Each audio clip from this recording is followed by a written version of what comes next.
দাঁড়িয়ে থাকলে হবে না, যা দাঁড়িয়ে যাবে। এটা হচ্ছে যুবকদের বেলুন ফাটানো, ফাঁসি দেওয়ার সাথে সাথে নিজের বেলুন রক্ষা করে অন্যর বেলুনকে ফাটিয়ে দিতে হবে। এই খুব মজাদার একটা খেলা। আমরা বেলুন ফেটে গেলে সে ডিসকোয়ালিফাই, যার বেলুন ফেটে যাবে সে ডিসকোয়ালিফাই, দাগের বাইরে সে চলে যাবে। বাঁশি দেওয়ার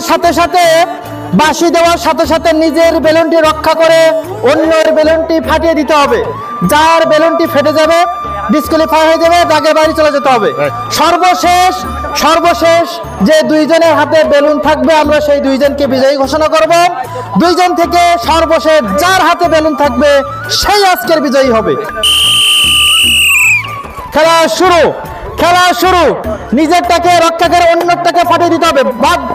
চল বাইরে চলে আসতে হবে, যার ফেটে যাবে বাইরে চলে আসতে হবে। খুবই চমৎকার একটা খেলা আমরা উপভোগ করছি। যুবকদের বেলুন ফাটানো ইতিমধ্যে দুইজন একসাথে ফেটে গিয়েছে।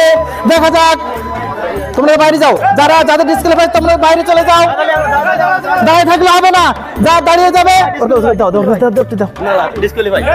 দাও ফাটিয়ে যেতে দাও। হ্যাঁ, যার ফেটে গেছে সে বাইরে চলে যেতে হবে। আমরা দেখতে পাচ্ছি যারা খুবই বুদ্ধিমান তারা নিজেকে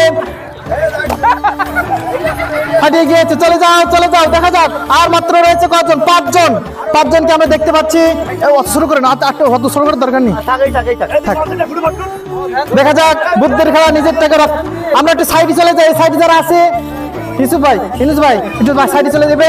ইব্রাহিম সাইডে আসে। ইব্রাহিম, খুবই চমৎকার একটি খেলা আমরা দেখতে পাচ্ছি, খুবই চমৎকার। দাঁড়িয়ে থাকা যাবে না, আলমামুন দাঁড়িয়ে থাকা যাবে না।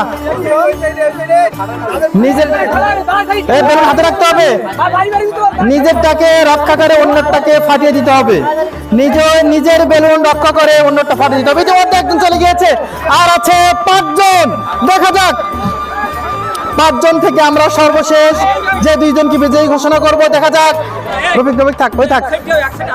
চমৎকার, দেখা যাক নিজেরটাকে রক্ষা করে অত্যন্ত তীক্ষ্ণতার সাথে, বুদ্ধিমত্তার সাথে আজকের যুবকরা খেলা শেষ কার্যক্রম তারা চালিয়ে যাচ্ছে। দেখা যাক ইতিমধ্যে আরেকজন চলে গিয়েছে, আর মাত্র রয়েছে 4 জন। দেখা যাক ইতিমধ্যে আরেকজন চলে গিয়েছে, আর রয়েছে 3 জন। শহীদ ভাই ছোট করার দরকার নেই, শহীদ ভাই থাক।